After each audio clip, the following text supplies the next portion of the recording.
మిరపకాయలు కూడా ఇష్టం ఉండే పురుగులు ఉంటాయన్న సంగతి నాకు ఇప్పుడే తెలిసింది. లాస్ట్ 2 ఇయర్స్ వరకు అయితేనేమో అసలు పురుగులే పట్టలేదు. మేము మధ్యలో టెక్సస్ వెళ్ళి వచ్చేసరికి దాన్ని పట్టించుకునేది లేక పురుగులన్నీ అటాక్ చేసేసినాయి మిరపకాయ చెట్లు కూడా. బట్ స్టిల్ వచ్చిన తర్వాత నేను కొంచెం స్ప్రే చేయడము, హోమ్ మేడ్ రెమెడీస్ యూజ్ చేస్తే అది మంచిగానే పోయినాయి అన్నీ. బట్ ఒక్క 4-5 చెట్లు పెట్టుకుంటే మనకు ఫ్యామిలీకి సరిపోయే మిరపకాయలు వస్తాయి. ఎవ్రీ ఇయర్ 7-8 అట్లా పెడతాను. చాలా ఎక్కువ వస్తాయి మిరపకాయలు 7-8 చెట్లకి. బట్ ఈసారి ఒక 4-5 ఉన్నట్టున్నాయి, వాటికే ఎక్కువ వస్తున్నాయి. నాకు కావాల్సినప్పుడు నేను కర్రీ చేస్తున్నప్పుడు మిరపకాయలు తెంపుకొని ఇంట్లోకి వెళ్తాను. ఒకటేసారి తెంపేసి ఫ్రిడ్జ్లో పెట్టాను, ఎందుకో అది కారం పోయినట్టు ఘాటు పోయినట్టు అనిపిస్తుంది. అందుకే ఎప్పుడు తెంపుకొని కర్రీలో వేయడానికి తీసుకొని వెళ్తాను. చూడండి ఇప్పుడైతేనేమో కొంచెం రెడ్గా అయిపోయినాయి చెట్లకి. ఇంకా సరే చాలా ఉన్నాయి కదా అని చెప్పేసి తెంపుతున్నాను. ఇక్కడ 2 చెట్లు ఉన్నాయి, అటు సైడ్ ఇంకో 2 చెట్లు ఉన్నాయి, 4 ఉన్నాయి అంతే, ఎక్కువ అయితే ఏం లేవు. వేరే మిర్చీస్ ఉన్నాయి, లైక్ బజ్జీ మిర్చి అండ్ ఆలపినియోస్ అవి ఉన్నాయి. కానీ ఇవి అయితేనేమో 4 చెట్లే ఉన్నాయి.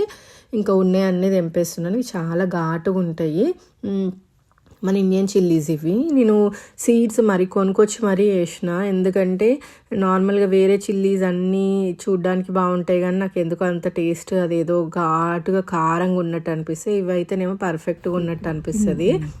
బెండకాయలు అయితేనేమో అసలు ఈసారి డిసప్పాయింట్ చేసినాయనే చెప్పుకోవాలి.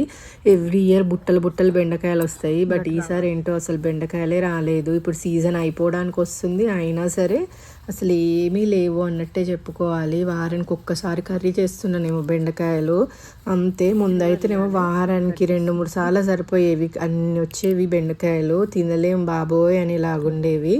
బట్ ఈసారి అయితే అసలు రావట్లేదు అన్నిగానము. వచ్చిన చిన్న సైజులోనే ముదిరిపోతున్నాయి. మరి సీడా ఏంటో తెలియదు, ఎప్పుడు తెచ్చిన సీడ్స్. బట్ స్టిల్ అయినా ఎందుకో అసలు సాటిస్ఫాక్షన్ లేదు బెండకాయలతో ఈసారి. చూడండి చిన్నగా ఉన్నప్పుడే ముదిరిపోతున్నాయి, వంకాయ టింకర్లు తిరిగిపోతున్నాయి. మళ్ళీ పెస్ట్ కూడా ఏం లేదు, వీటికి పురుగులు ఇట్లా ఏం పట్టట్లేదు, అయినా సరే అట్లా ఉంటున్నాయి. 50-60 చెట్లు పెట్టినా అసలు వాటికి న్యాయమే చేయట్లేదు ఈసారి. ఆ చెట్లు పెట్టినందుకైనా కాయలు అన్నీ ఇవ్వాలి కదా, అసలు ఇవ్వట్లేదు. చూడండి ముదిరిపోతున్నాయి అన్నీ. ఎందుకో మరి వెదరా సీడో ఏంటో ఇంకా తెలియదు, ఒక్కొక్క ఇయర్ ఒక్కొక్కలాగా. చూడండి మిరపకాయలు అండ్ బెండకాయలు. ఇవైతేనేమో దోసకాయ ఆ రోజు మీకు చూపించాను కదా, అది సైజు పెరగట్లేదు, కలర్ కూడా చేంజ్ అవ్వట్లేదు. అందుకని ఇంకా నేను తెంపేసిన, సరే చూద్దాము అని చెప్పేసి. ఇది కూడా దోసకాయ చిన్నగా అయిపోయి సైజు కలర్ చేంజ్ అయిపోయింది. ఇంకా కొన్ని దోసకాయ చెట్లు ఏమో మా హస్బెండ్ పీకేసిండు, అది ట్రిమ్ చేస్తూ గడ్డిని దోసకాయ చెట్లను కూడా తీసేసిండు అనుకోకుండా. ఇది చూడండి చిక్కుడుకాయలు ఇప్పుడు వస్తున్నాయి. మొన్నటిదాకా